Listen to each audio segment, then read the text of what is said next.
Blessed afternoon to one and all. I'm privileged to introduce to you our guests and participants of this occasion, the turnover and blessing of ceremonies of these Starbooks, Super Starbooks. First, may I request that as I call your agencies or institution, please rise for proper recognition. First, may the Department of Science and Technology, of course, headed by our Secretary, our dedicated and, of course, hardworking Secretary, Professor Fortunato de la Pena. Our equally supportive and very active Assistant Secretary, Dr. Ordua A. Tihada.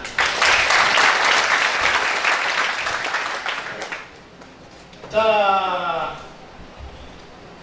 owner of the technology on Starbooks, our very own Sir Richard Burgos, sir, the Director of the Science Technology Information Institute. This era of our political history marks a new beginning. As we all know by now, we have a new leader in the land. Growth with integrity, humility, and moral ascendancy in the person of President Rodrigo Roa Duterte. As concerned citizens, we should carry all the visions and ideals he embodies for our country to move forward.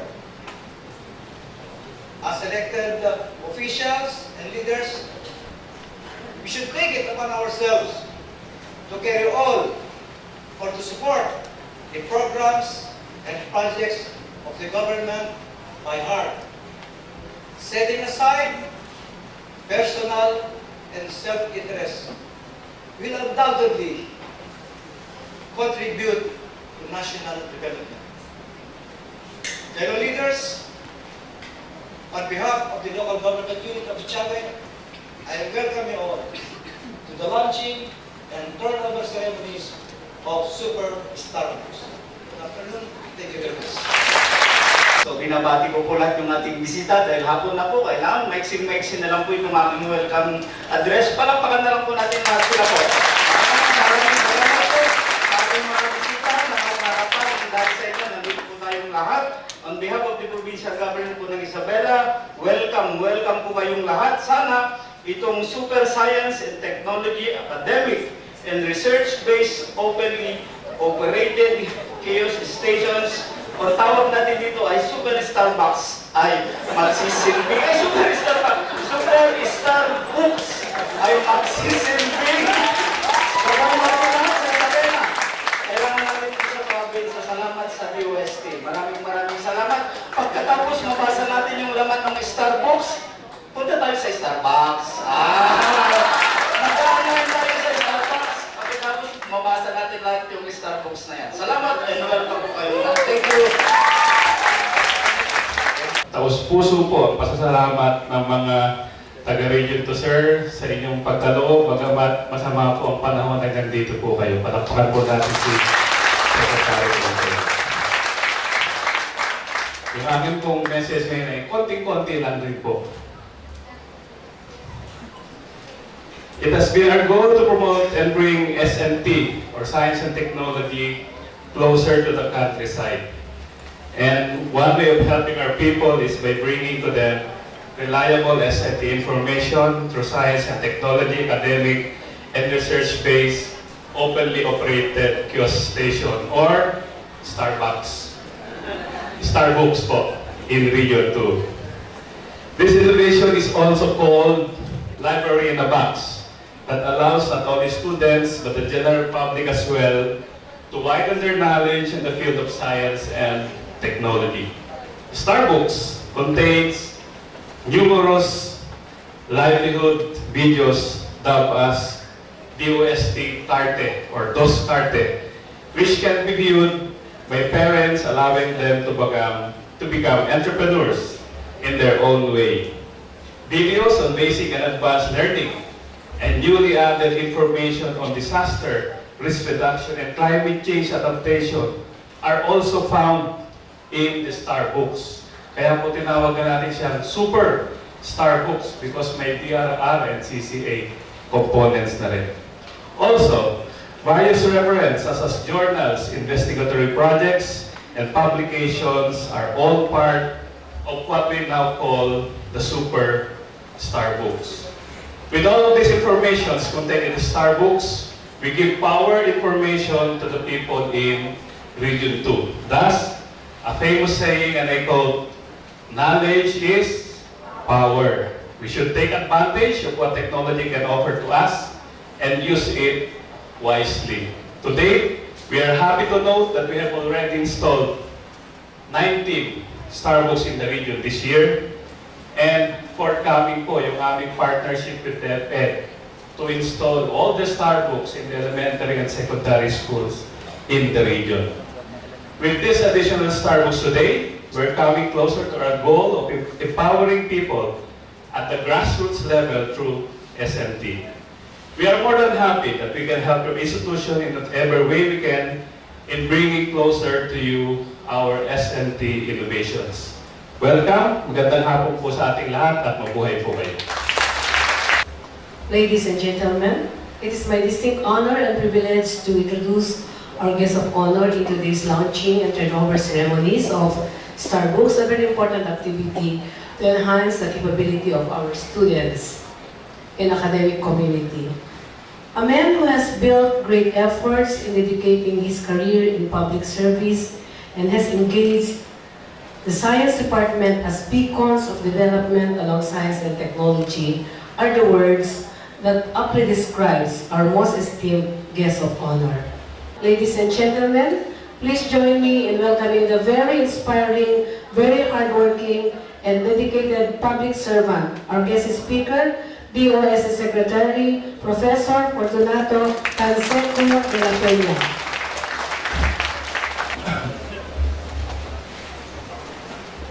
Magandang hapon po sa inyong lahat.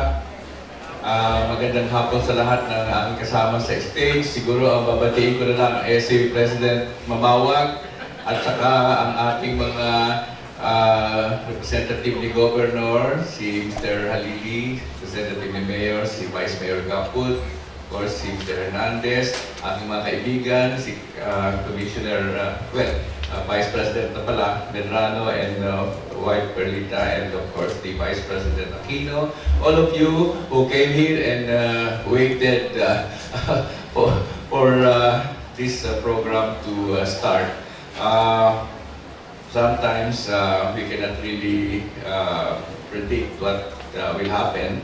I think I'm thankful. Actually, nung sinabi sa akin kanina na hindi na raw ako nag-apologize si Director Mokora kasi daw hindi na ako sasakay sa helicopter. Sabi ko, maraming salamat.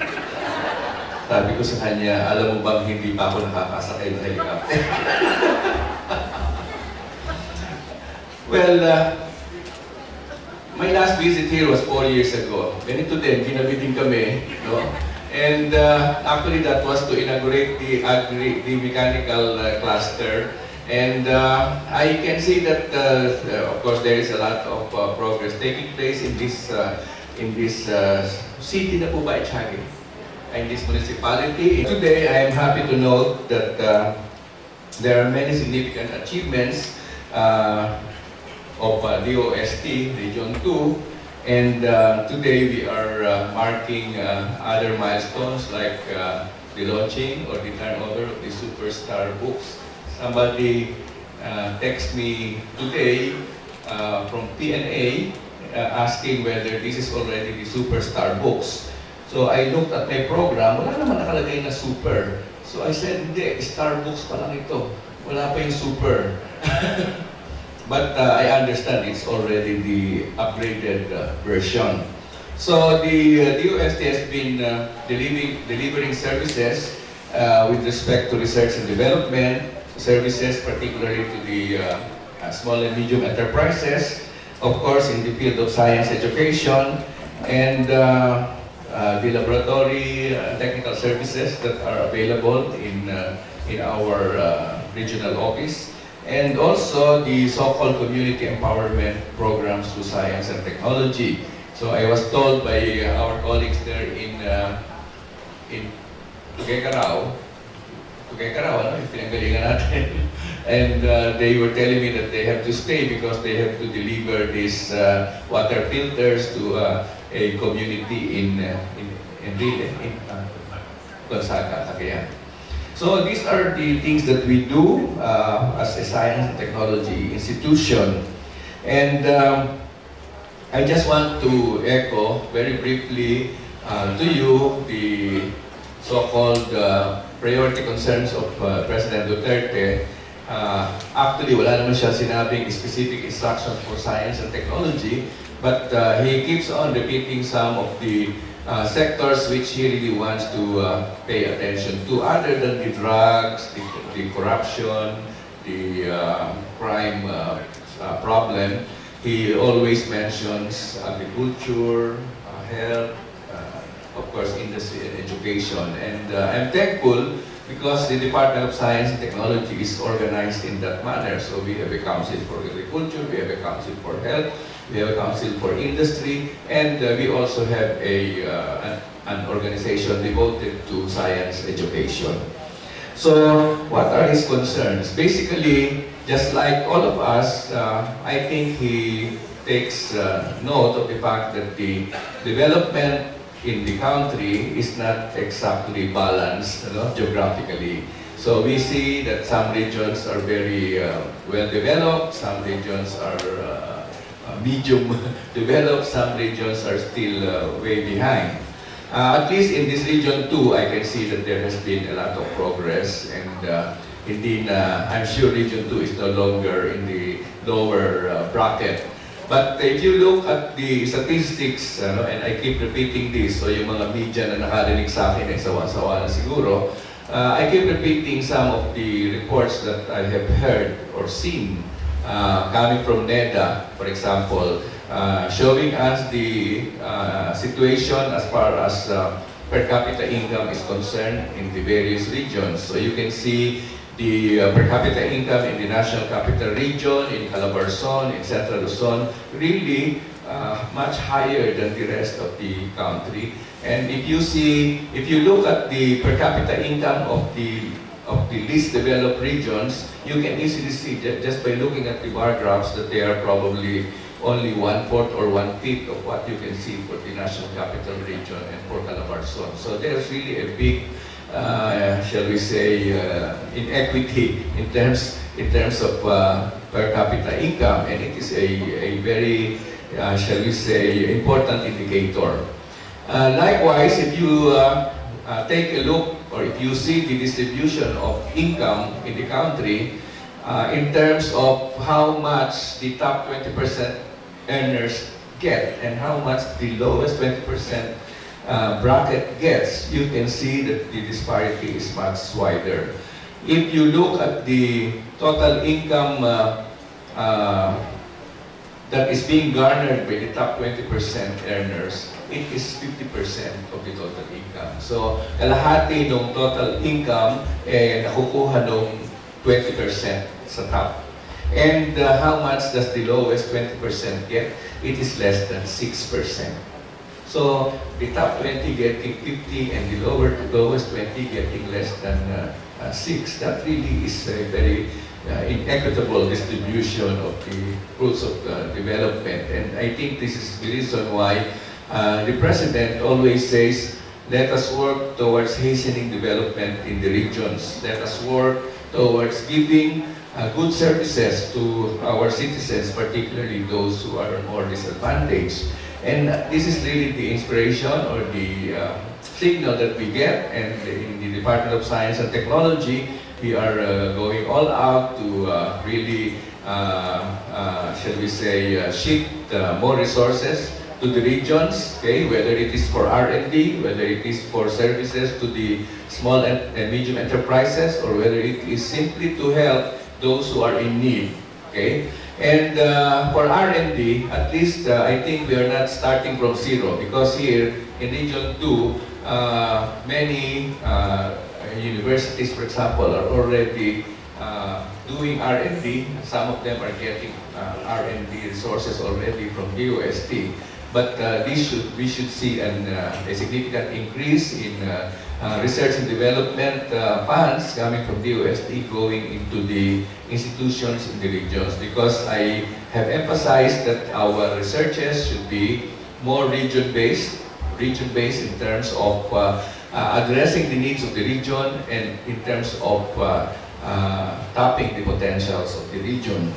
So this is what we intend to do, okay, in terms of really strengthening or hastening the growth in the regions. Of course, DOST is more of a development organization. We do not regulate. There are really no there's not much frontline services that we render. We do not give licenses. We do not. So it's really more developmental, and in these particular areas of work, we cannot succeed if there is no collaboration. Okay, so whether collaboration with the institutions who are doing the R&D, whether it is collaboration with the segments who will utilize the results of R&D, we really have to collaborate. And so that is, I think, the secret of our leadership here in DOST. They know how to collaborate. I have mentioned this particular interest of ours in maximizing the utilization of research and development outcomes, because we all know that the research and development that are funded by DOST, these are funded from people's money, from the government's money. And these are not, if the results are not utilized, sayang naman, di ba? And that is hard-earned money paid by the people through their taxes. And we actually recognize at least 3 segments who should be addressed in terms of maximizing utilization. On one hand, we have our underlying agencies of government, like the Department of Agriculture, the Department of Health, even the Department of Education, who can roll out the technologies that we have developed. Second, we have the business sector, who can take a look at the products, the technologies, the processes that we have developed through R&D, and see which ones can be commercialized. And lastly, of course, those technologies or products of research and development that can be used to alleviate the conditions of shall we say, the disadvantaged members of our communities. And so this is one reason why this Starbooks project is important, because this is helpful in disseminating information. We have held one successful technology transfer day in Manila in April, and I want this to be cascaded in the regions, the so-called Technology Transfer Day, where you have the people who develop the technologies using our funds, okay? And of course, we invite the people who can listen and take a look, okay? Ano ba yung mga technologies na yan? So we hope to set a date for Region 2 so that this can happen also here. I'm sure that there are a lot of interested investors. Kahit naman Ilocano speaking po dito, no? Kahit naman Ilocano speaking dito, I think handa naman mag-invest sa mga tao dito. No? Hindi naman siguro tinatago lang ang pera. We can use the money to be more productive. Okay? So, I think there is a lot of good things to look forward to as far as Region 2 is concerned, as far as science and technology is concerned, particularly in this region. And I express great hope that Region 2 will be one of those who will rise very early, because I can see the potentials. The people, of course, are hardworking, intelligent, and God-loving. So these are the secrets of success. I'm sure that the things we dream about will happen. Thank you very much. Headed by Dr. Quirino Paralag. Palakpakan po natin.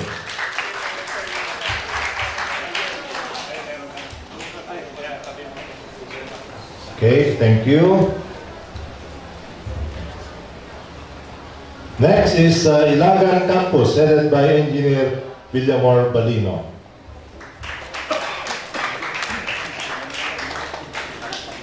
Next campus, Angadanan Campus, headed by Dr. Oscar Bangayan. Another campus, Dr. Valiente of Cabagan Campus.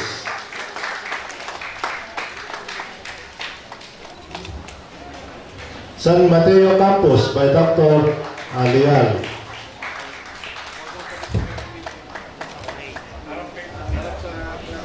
Kawayan Campus by Dr. Priscilla de Lima.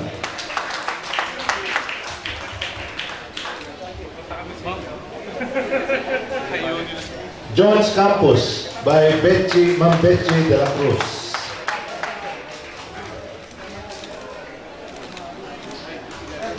And Echague Campus by Dr. Rufino Calpatura. Harap. Thank you. May we also have the representative from the local government unit of Echague, represented by Vice Mayor Amador Gafud. Sir. May we call on Kawayan City, represented by Attorney Chris Mora.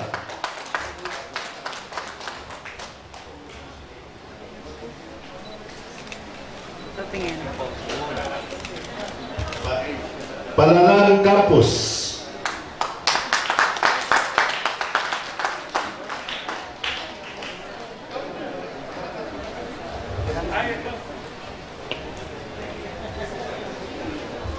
Kawayan City National High School.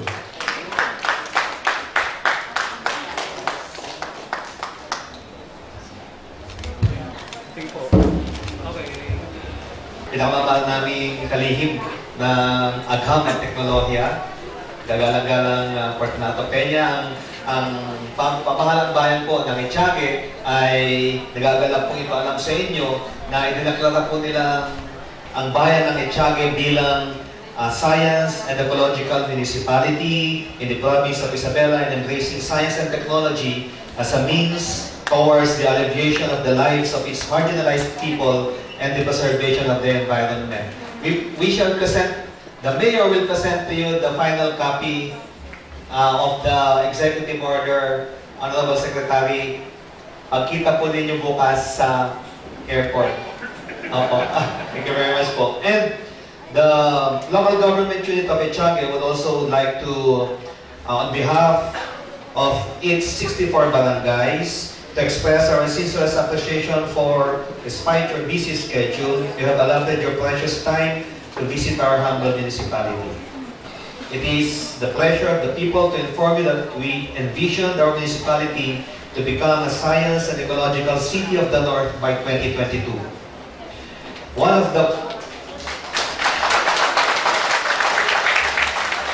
of the priorities of Echague is the eradication of poverty among our constituents. To be able to do this, we have thought of engaging in programs in science, technology, and agriculture to it. Establishment of a science high school curriculum in the municipality of Echague. Kung papayagan po ninyo, our campus of the Philippine Science High School in our municipality. Establishment of science and technology-based livestock and poultry breeding farm and barangay feed mill. Scholarship for Young Organic Farmers Club. Establishment of organic farming demo projects such as aquaponics organic farming. Establishment of bamboo nursery using intermittent mist propagation technology in support of the bamboo industry in the province of Isabela. And ceramic water filter and community empowerment through science and technology, rural health box, and one-time EHATIV, one-time disaster information. These were the above reasons that we earnestly seek support and assistance from the Honorable Secretary of the Department of Science and Technology. Should the above projects be realized, we will be able to attain our vision to become the science and ecological city of the North. Hence, we'll elevate to a great extent the lives of the marginalized people of this municipality. Thank you, and more power. Signed, Honorable Faustino Kikodi, Municipal Mayor.